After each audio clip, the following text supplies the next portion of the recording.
Ali, the son of Hussain, the son of Ali, the son of Abu Talib, peace and blessings be upon them all, is the fourth Imam of the al-Bayt and a man who is revered and respected by Muslims for centuries as a noble individual who has outstanding characteristics and excellence in many fields of life. He was born on Thursday, the 5th of the holy month of Sha'ban in the year 38 after Hijrah.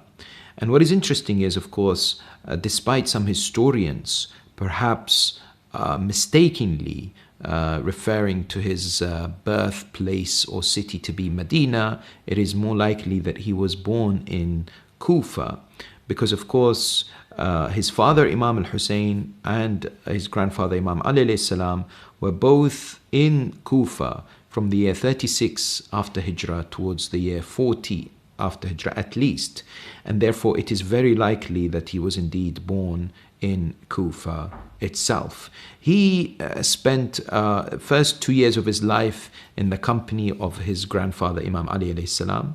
12 years of his life was with his uncle Imam al-Hasan, and 23 years was with his father, the master of the martyrs, Imam al-Husayn, peace and blessings be upon him and his holy progeny. History says that it was either his father, Imam Hussain alayhi salam, or Amir al-Mu'mineen himself, who recited the adhan and iqamah in the ears of this child. As we know then, when he is born, he is named himself by his grandfather Ali bin Abi Talib. As we know, Imam Sajjad alayhi salam is the oldest son, according to most historical reports, of Imam Hussain alayhi salam. One thing we notice about the A'imma is that their wives were from different tribes, different nations, and this was part of the hikmah and wisdom of Allah subhanahu wa ta'ala, that He wanted the A'imma alayhim wassalam to be representative of different communities. And so when you look, you find some were Coptic, some were from North Africa, some were from the Arabian Peninsula itself. As for Imam Sajjad alayhi salam, he has a statement where he says that I am from the best of the Arabs and the non-Arabs. Of course, the best of the Arabs, Jibreel in a narration says, I looked east and west, all across the world, and I didn't find a tribe better than Quraysh. And within Quraysh, of course, were the Banu Hashim, which I saw to be the best. So the best of the Arabs, the best of the people in that area. As for his other side, his mother, we are told that his grandfather, Amir al-Mu'mineen alayhi salam, during those few years that he was the Khalif, we are told that there was a certain number of captives that were brought to the Islamic world. When they were brought, now there's a difference of opinion. Were they brought during the time of the second Khalif, Umar al-Khattab, in which case they would have been brought straight to Medina? Others say no, they were brought as captives during the time of Amir al-Mu'mineen alayhi salam, or even the third Khalif. So some say during the time of the second Khalif or the third. When they brought to Medina, these captives, we are told amongst them was a woman who was known in the Farsi language as Shahrbanu, or in Arabic Shahrbanawiyyah. And when they get married, they are given glad tidings. Imam Hussain is told by his father that through this woman you will be given a child who will carry the torch of imamah and divine leadership. He also changed her name from Shahzanan to Shahrbanu, although she did have other names as well. And that's because, of course, likely that Imam Amir al-Mu'mineen wanted to highlight that there is only one lady who's the chief women of the world, and that is Sayyida Fatima, peace and blessings be upon her, his beloved wife and the Prophet's daughter. Unfortunately, Shahrbanu passed away when she gave birth to Imam Zayn al-Abidin alayhi salam, and therefore he did not necessarily enjoy the presence of his mother during his lifetime, and was indeed born an orphan. Imam Amir al-Mu'mineen praised her and said, وَهِيَ أُمُّ الْأَوْصِيَاء وَالذُّرِّيَّةُ الطَّاهِرَةِ. She is the mother of the vicegerents and the pure progeny, and therefore she was very much respected as an individual by the Imams alayhim as-salam. According to the narrations and historical reports, his mother passes away just after giving birth. And so during his early life, he spends his time with a woman who was part of the family, or who was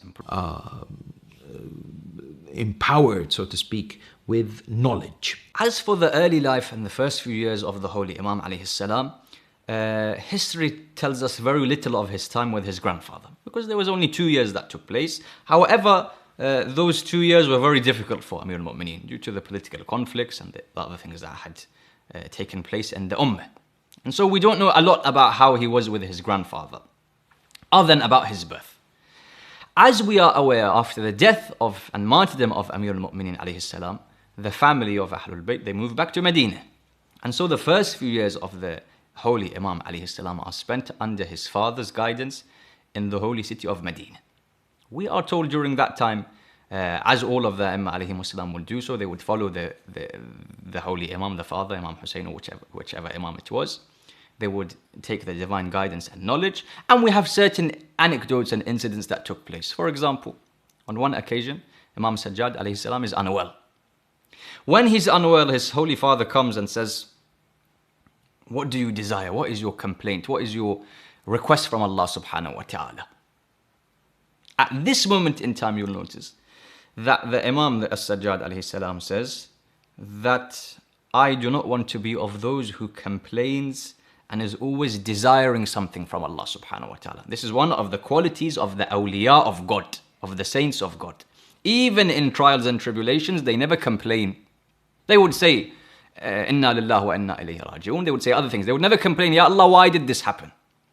Imam Hussain says, what do you want? You are unwell. What do you say to Allah subhanahu wa ta'ala? He doesn't say, Ya Allah, why did you make me unwell? Ya Allah, give me shifa and healing quickly. He says, I'm happy with whatever Allah subhanahu wa ta'ala desires.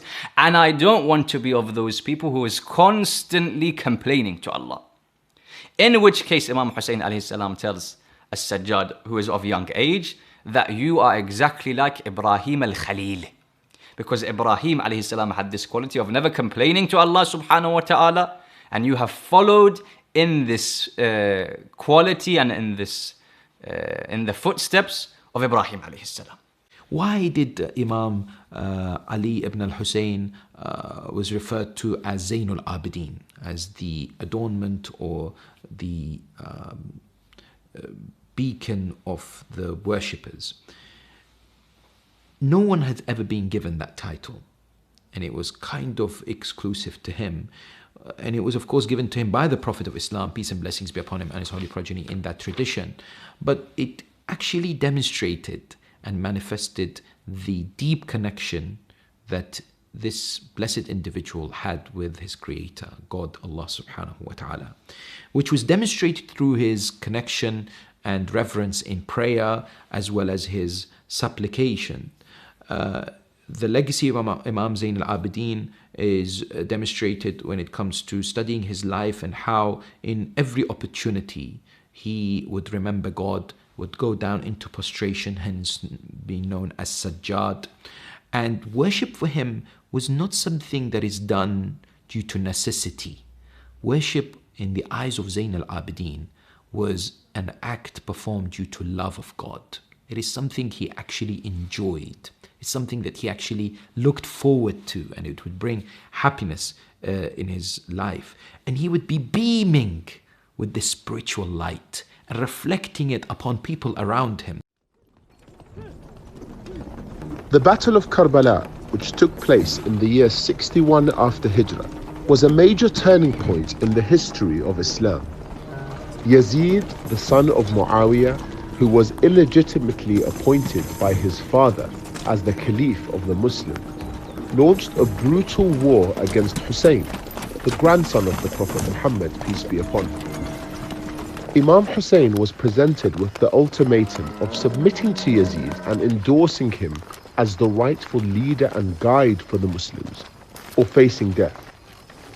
Imam Hussain, who was on his journey towards the city of Kufa in Iraq, whose residents had called him to their aid, was intercepted by the soldiers of Yazid in a place called Karbala, where he was coerced into battle.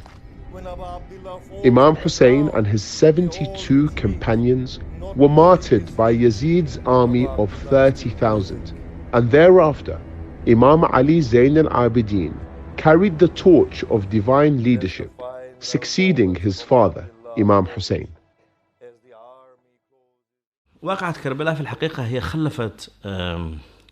خلفت جرح أعتقد مؤلم جدا في الحقيقة في نظر الأئمة، مو فقط لبشاعة ما جرى للإمام الحسين ولأهل بيته، إنما اللي جرى للدين. هذا في الحقيقة كان تقويض للدين، فهاي كانت مؤلم أكثر من كونه الأئمة عليهم السلام هم في الحقيقة باعوا أنفسهم لله عز وجل، والله قبل البيع، لذلك هم شهداء على هذه الأمة بما قدموا من تضحيات. The transferal of Imamah to Al-Sajjad alayhi salam was one of the most difficult that we have seen throughout the lives of any of the Imam. Because as we know, that Imamah and divine leadership transfers to the next Imam when the previous Imam passes away. However, the transferal during this time was the most difficult. Why? Number one, a few days before the battle of Karbala and Ashura, he falls unwell. This wasn't something that he was always unwell throughout his life, from the time he was in Medina and even afterwards. No, in order for there to be a reason that he doesn't go and fight, otherwise it's wajib and compulsory for him to fight. In order for there to be a reason for him to not be able to fight, and so that Imamah is protected after his father, Allah subhanahu wa ta'ala gives him this illness. This illness is for a few days, and we are told it's like a very bad flu or an infection that someone would have today, in such a way that they cannot get out from their bed. So he's bedridden for a few days. Despite this, the riwayat and the books of Maqatil of Karbala say he would get up whenever he had energy, and he would take his sword, he would put on the aba that would be worn for fighting, and he would tell his father, I'm ready to go and protect you and your religion. But Imam Hussain alayhi salam would say, you are unwell, this isn't for you to fight. To protect in the battlefield is not something which is obligatory to those who are unwell, and so he would go back. What happened after Imam al-Husayn alayhi salam was mercilessly butchered and slayed on the plains of Karbala was something that Imam Zayn al-Abidin would remember for the rest of his life. It is said that he said famously, when remembering what happens, it is said that he said that when he remembered what happened on the 10th of Muharram, he would say, Wallah ma nadartu ila ammati wa akhawati illa wa khanaqatni al-abra. I have never looked at my aunties and my sisters except that I have felt a great sense of grief and sorrow. وَتَذَكَّرْتُ فِرَارُهُنَّ يَوْمَ الطَّفِّ مِنْ خَيْمَةٍ إِلَى خَيْمَةٍ. I remembered them running away from one tent to another on the day of Ashura, when the people used to say, أَحْرِقُوا بِيُوتَ الظَّالِمِينَ, that the army of Yazid used to say, burn down the tents of the oppressors. Now, of course, Imam Zayn al-Abidin alayhi salam, despite being ill and not able to necessarily protect his family members, had a tremendous role after Karbala. First, it is mentioned in traditions that he was the one who came back on the 13th of the month of Muharram, 3 days after the massacre, to bury the bodies of the shuhada, but importantly the body of his father Imam al-Husayn alayhi salam, as well as that of his uncle Abu al-Fadl al-Abbas. When he buried the body, he placed a stone on the grave and said, هذا قبر الحسين بن علي الذي قتل عطشانا غريبا. This is the grave of Hussein ibn Ali, who is killed whilst thirsty and whilst alone, or some narration says it was placed on it mazluma also. The Imam was killed unjustly. He also made sure that there was the awareness that needed to be raised within the circles in Kufa as well as in Damascus about the plight of the al-Bayt, but exactly what happened on the 10th of Muharram. So himself and Sayyidah Zainab played a pivotal role for the aftermath of the tragedy. Once the 10th of Muharram passes, Ahlul Bayt alayhim salam, as we know, the holy household, are made prisoners. Once they are made prisoners, Imam Sajjad alayhi salam now has a vital role to ensure the safety of all of the women and children that were with him. Alongside him, of course, in this journey were the heads of the shuhada and the martyrs as they were traveling. We are told on many occasions, Imam Sajjad alayhi salam says, I saw many things, many atrocities that I have never been able to forget. For example, when he was asked after he returned back into Medina of what were the most difficult things he saw in this journey. Al-Sajjad alayhi salam says the first was that when we got to Kufa, we were made to stand outside of the gate of Kufa for 1 day. With no water, with nothing, the sun is there, the children are there, the women. When I asked, why are you making us stand here? Why are you making us wait? The reply came from Umar bin Sa'd, because we wish to decorate all of Kufa that today al-Bayt are entering as prisoners. He says this was the first thing that I can never forget. He says the second thing, when we entered, they placed us next to that area where slaves and servants would be bought and sold. And so when we were standing in those areas, people would come up to us and up to my women and children and say, we wish to buy this person as a slave or a servant. We wish to buy this individual. And we would reply, we are not slaves, we are not servants. We are the sons of Zahra and Amir al-Mu'mineen alayhim as-salam. He says this was the second atrocity. Al-Sajjad says what the third thing is, when we were made to go through the market of Kufa, we would be pelted with whatever they had in their hands. He said sometimes they would boil water and throw it on our faces. He says on one occasion a person took a piece of coal, he threw it on my turban set on fire, and I was shouting to those around me that help the grandson of the Prophet of Islam, remove this. Because my hands were in chains, I was unable to remove it until that coal burnt all of my turban and it reached onto my head. And then he shows this companion, the marks of the burns are still on the head of Al-Sajjad alayhi salam. This was a time where he tries to make sure that the children are safe. As we know, during this time, during this journey, often the children would fall off from the camels and horses and would die. He would have to perform their burials. And this was a time he made sure that the women, their safety was ensured until they get to Sham, and of course until they get to Medina. Power across the Muslim world. In Kufa, he gives a sermon in which he highlights who he is. أيها الناس من عرفني فقد عرفني. If, O people, whoever knows me, and whoever doesn't know me, I will introduce myself to them. And then he says, أنا من انتهكت حرمته وسلبت نعمته. I am the one who his sacredness and sanctity has been violated and the blessings taken away from him. أنا ابن من قتل صبرا وكفى بذلك فخرا.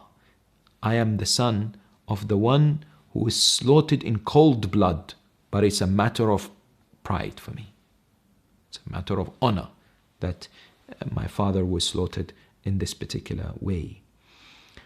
And generally and gradually, the people of Kufa's perception and understanding of what happened on the 10th began to change positively towards the Ahlul-Bayt alayhim salam, due to these sermons, due to the interactions with the people. As for the second sermon, where reports from Sahib al-Asri wa Zaman, Ajillahu ta'ala Faraj al-Sharif, come stressing on people to read this sermon of Imam Sajjad alayhi salam. Here we are told when he enters into the palace of Yazid,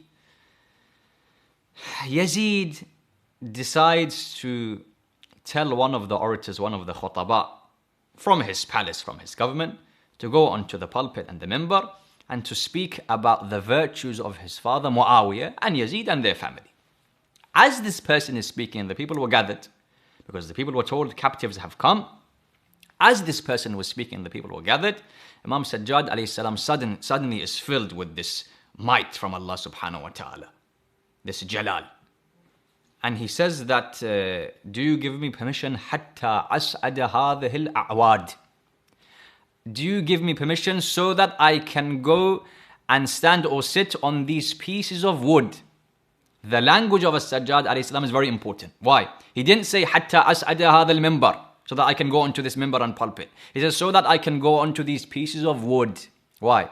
In Ghadir, there wasn't a pulpit. There were saddles from the horses, but that was called a minbar, a pulpit. And here they may have had the best of carvings and the best of wood and the best of pulpits, but he didn't call it a minbar. Why? Because he was saying from that place where Ahlul Bayt's wilayah is protected and they are supported, that is called a minbar. But when the enemies of Ahlul Bayt alayhimus salam are spoken about and preferred and supported, that is just like pieces of wood. He says, do you give me permission? He says, no. The people around Imam Sajjad, they said, we saw this man filled with beauty and might, and we wanted to hear what he was going to say. So we told Yazid ibn Muawiyah, allow him to speak. Yazid says, إِنَّهُ مِنْ أَحْلِ الْبَيْتِ قَدْ زُقُّ الْإِلْمِ زَقًّا. he is from Ahlul Bayt, they were spoon-fed. Every single moment of their life, they were given knowledge. He says, I can't let him go onto the minbar because I know he will speak against my family. Eventually, the Imam is allowed to go and embark onto these pieces of wood, in which case the historical reports mentions ثم خطب خطبة أبكى منها العيون وأوجل منها القلوب. Then he gives a khutbah which causes the eyes of the people to be filled with tears and the hearts to be filled with awe and fear of this individual. الحمد لله الأول الذي لا بداية له والدائم الذي لا نفاذ له قدر الليالي والأيام وقسم فيما بينهما الأقسام فتبارك الله الملك العلام. أيها الناس أحذركم من الدنيا وما فيها فإنها دار زوال وانتقال تنتقل بأهلها من حال إلى حال قد أفنت القرون الماضية والأمم الخالية الذين كانوا أطول منكم أعمارا وأبعد منكم آثارا وأشد بأسا وقوة وجنانا أفنتهم أيدي الزمان واحتوت عليهم الأفاعي والديدان أفنتهم الدنيا فكأنهم ما كانوا لها أهلا ولا سكانا أكل التراب لحومهم وبدل أوصالهم وغير محاسنهم وبدل محاسنهم. أيها الناس. You notice that when he gives this khutbah, sometimes people ask, why do scholars and speakers and khataba and orators in Muharram, Ramadan, why do they speak of the virtues of Ahlul Bayt alayhimus salam? The answer is our Aimma, when they would get a chance to give knowledge to the people, they would speak about the virtues of Ahlul Bayt. Sometimes people say, no, you should speak about lessons that we can learn from akhlaq. All of these are important. However, people have not understood, there is no virtue of Ahlul Bayt except that next to it there is a moral issue or an akhlaqi point or something that I can implement into my life. Therefore, when they speak about virtues of Amir al-Mu'mineen and their Imma, because next to it there's something to do with ilm or generosity or knowledge. When he gets a chance to give this sermon, what does he say? He says, we were given 6 things and we were preferred in 7 ways. And then he goes to mention we were given knowledge and generosity and forbearance, and we were preferred from all other communities and all other groups because from us was the Prophet of Islam. Then he says from us was As-Siddiq, being the title of Amir al-Mu'mineen alayhi salam. He says from us was At-Tayyar, from us were all of these As-Sabtayn, Imam Hassan and Imam Hussain. Then he says, and from us is Mahdiyu hadhihi al-Ummah. The Mahdi is from our family. Then he goes to speak about himself. Here there are very beautiful lines. He says, for example, I am the son of Mecca and Mina. I am the son of Safa and Marwa. I am the son of Zamzam. Why does he say these things? Some said when he said, I am the son of Mecca and Mina, I am the son of Zamzam, Safa and Marwa, because these things were those areas or places accepted by all Muslimin. So he was saying that in the way that you accept all of these, I am the son, meaning I am part of these things which you already accept. You accept Mecca and Mina to be noble and honorable. I am part of these things. Others said when he said I am the son of Mecca and Mina and Zamzam and Safa, he meant to say that all of these are sha'air of Allah. Quran says, إن الصفا والمروة من شعائر الله فمن حج البيت أو ائتمر فلا جناح عليه أن يطوف بهما. The Safa and Marwa, the 2 mountains, are the signs of God. He was saying in the way that all of these are signs of God and take you closer to Allah, I am the son of these things. In other words, what? I do the same thing. I am one of the greatest signs of Allah subhanahu wa ta'ala. In the way that it is wajib for you to do the tawaf and go to Makkah al-Mukarramah at least once, and it's wajib for you to do the sa'i, it's wajib for you to respect me as one of these signs of God. When Yazid wanted to end this sermon, which is a sermon that must be studied and looked at with so much detail, by Allah announcing or requiring somebody to recite the adhan, the call to prayer, Imam even used that to highlight the injustice that happened. when the reciter said, Ashhadu anna Muhammadan Rasulullah, Imam Zayn al-Abidin looked at Yazid and said, this Muhammad, is he my grandfather or yours? If you say he is yours, then you're a liar. If you admit he is my grandfather, then why did you slaughter his own grandchildren? And so these words were indeed very, very powerful. Also, we understand there are certain hidden messages found within. When you say, I'm the son of a certain thing, this means you are saying whatever qualities were found in that thing are found within me. In Arabic, this is used. When I'm the son of XYZ, whatever is found in there is found in me. So when he says, for example, I'm the son of Zamzam, why?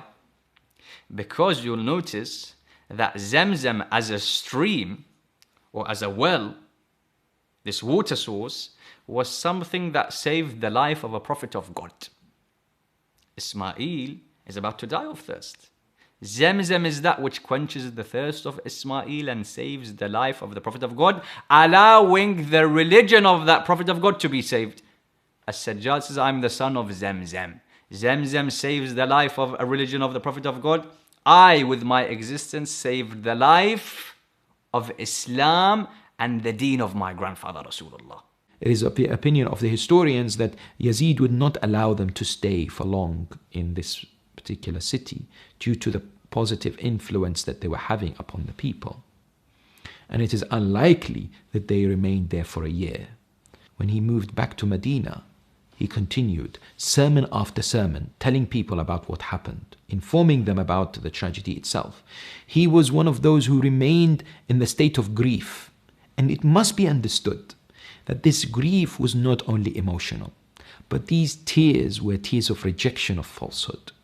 These tears, as much as they were, of course, in the state of pain and suffering, they were also tears to empower people and to awaken their conscience and to make them understand the gravity of the situation. And someone would say to him, oh, the grandson of the Prophet, why are you still crying so many years after Karbala? He would say, Yaqub, the Prophet, when he lost his son, knowing that he's still alive, he became blind due to the crying. I saw my own family members, my father, my uncles, the companions of the Prophet, and Imam Ali slaughtered on the plains of Karbala. Who wouldn't cry when they see such tragedies occurring before them? هناك ظروف كثيرة تحيط يعني النبي الأكرم صلى الله عليه وآله وسلم مر بظروف، هذه الظروف نفسها هي اللي يمر بها الأئمة بمختلف فترات حياتهم. قد يكون الإمام في فترة إمامته يمر بأكثر من ظرف معين يناسب مثلا ظرف النبي الأكرم في مكة عندما كان في بداية دعوته، وكذلك في بعض الأئمة له دور النبي في المدينة. بعضهم كما الإمامين الباقرين الصادقين سلام الله عليهما، هذول كان أيضا فترة زمنية محددة جعلت العلم ينتشر في زمنهم بشكل كبير، وهذا أمر واضح. لذلك حياة الإمام زين العابدين سلام الله عليه الإمام السجاد في الحقيقة جاءت بعد فترة عصيبة وصلت فيها الأمة إلى مستوى انحدار متناهي. فأنا في تصوري الفترة التي عاش فيها الإمام بعد استشهاد الإمام الحسين سلام الله عليه هي تماما كالفترة التي عاش فيها النبي الأكرم صلى الله عليه وآله وسلم في مكة. والمتتبع لمسيرة أو سيرة النبي أن في مكة يجد تأسيس عقائدي للرسالة الإسلامية، فكانت الأحكام أغلبها في المدينة، بينما في مكة كان هو التأسيس. أعتقد أن بقتل الأمة للإمام الحسين بهذه الطريقة البشعة كانما الأمة رجعت إلى نقطة الصفر، فحياة الإمام زين العابدين سلام الله عليه تلونت، أو الظاهر كان الواضح فيها إعادة الأمة إلى النقطة الأولى. لذلك واحدة من الأشياء اللطيفة اللي أيضا ننتبه إليها أسماء الأئمة وألقابهم في الحقيقة تعكس دورهم. يعني الإمام الصادق، الإمام الباقر، بهذه الأسماء الإمام زين العابدين غلب عليه مسألة العبادة والخشوع، وهذا في الحقيقة هو أصل الدين. لذلك أعتقد فترة الإمام هي فترة إعادة الأمة إلى النقطة الأولى، وهي معرفة الله عز وجل.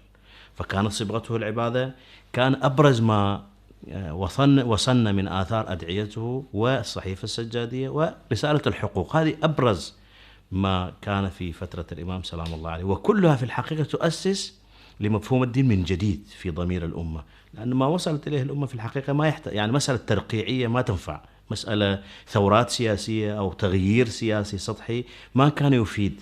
لذلك تجد الإمام سلام الله عليه نحى ناحية التربية الخاصة. Following the massacre at Karbala, Yazid was challenged by the elite fractions of Medina who disapproved of his succession as the Caliph of the Muslims, resented his impious lifestyle and unjust policies, and declared a rebellion against him. The incident was known as the Battle of Harra and is recorded in historical sources as one of the major crimes committed by the Umayyads. In the year 63 after Hijrah, there was the famous incident known as Ma'rakatul Harra, or the Battle of Harra, in which Yazid ibn Muawiyah commanded his army to violate the sanctity of the city of the Prophet, and thousands of people were killed, innocent women were raped, and so on and so forth. There was a man by the name of Marwan ibn al-Hakam, who was the enemy of the Prophet and the al-Bayt. And he had his family members, and he didn't know what to do with his family members, and he wanted to run away from Medina, knowing that the army of Yazid is coming from Damascus, and there will be bloodshed. There's going to be people killed in Medina. And he was confused. So he said, where shall I leave my family? Who's going to look after them? They suggested to him, according to Imam al-Tabari in his Tarikh, they suggested that he should go and leave them in the house of Abdullah ibn Umar ibn al-Khattab. When he knocked on the door, Abdullah said, no, I have nothing to do with your family. And he shut the door on his face. He said, where else should I go? They said, go to the house of generosity, house of Zayn al-Abidin. Remembering that Marwan ibn al-Hakam was a staunch enemy of Ahl al-Bayt. Remembering that Marwan ibn al-Hakam had said to Walid ibn Uqba in Medina to kill Imam al-Husayn in the presence of Imam al-Husayn when he would not give bay'ah to Yazid. But he knocked on that door. And that door of kindness did not disappoint. Because Imam Zayn al-Abidin said, bring your family. And after the tragedy had happened and people were killed and Yazid's army left, Marwan returned back to Medina. He went back to the house of Imam Sajjad and sought his family. And when he took his family from that house, he asked them, how did he treat you? How did the grandson of the Prophet treat you? And they responded that we have never been honored and respected and treated so well like we were by Zayn al-Abidin. And so Imam alayhi salam highlighted and demonstrated in so many of these instances sublime moral characteristics for others to learn from. The other challenge that was facing the Muslim community at that time was the infusion of ideologies, concepts and beliefs from outside the Muslim world to within the different communities in different cities. So you have people coming and preaching all kinds of ideas which have no basis in Islam. And somehow some began to adopt them and accept them as Islamic teachings. For example, Imam Zayn al-Abidin one day came to Masjid al-Nabawi and he heard someone speaking to people and trying to make them accept that God the Almighty has human-like features. What is known today as tashbih or tatsim, anthropomorphism. So Imam alayhi salam then immediately raised his hands in dua, and he has a supplication which is found also in Sahih al-Sajjadiyya, which completely and categorically and vehemently exonerates God the Almighty from any human-like features or attributes, and describes Allah subhanahu wa ta'ala the way he should be described. So it's about, standing up to misconceptions and falsehood that were generally being spread. And remember, the objective of Bani Umayyah was exactly this. Muawiyah himself would say when he hears the adhan, I'm going to bury this declaration under the ground. It was intended to take Islam to another degree of distortion, whereby people would not follow the teachings of the Prophet, but rather their own made-up set of instructions which had no upliftment. And every imam comes, assesses the situation of the community and the society. And just like how a physician looks at an individual who is suffering with an illness and may not always prescribe the same medication, because they believe that this individual had their unique symptoms. Not every medicine would work for every individual. And therefore they would believe that this particular person, because of perhaps the other medication that they're taking, needs this remedy. Imam alayhi salam studied the society at that time, plagued with intoxication of this world, recognize that one of the things that's needed is spirituality and upliftment as far as speaking to Allah subhanahu wa ta'ala and bringing back people towards the Siratul Mustaqim.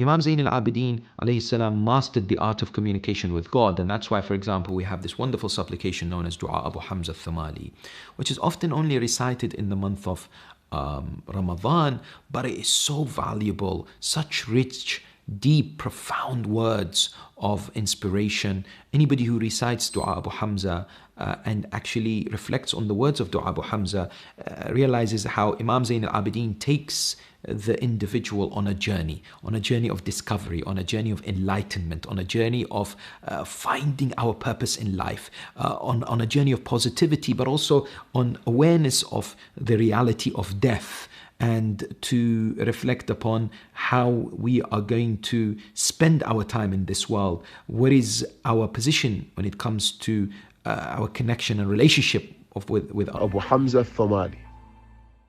The Imam in the Dua of Abu Hamza, if a person reads through it, first he goes to discuss the ma'rifah of Allah subhanahu wa ta'ala. After which he speaks about the paths to success and happiness in this world and the akhirah. He then goes to do dua himself and asking Allah subhanahu wa ta'ala for certain needs. After which he ends by speaking about accepting one's faults and shortcomings.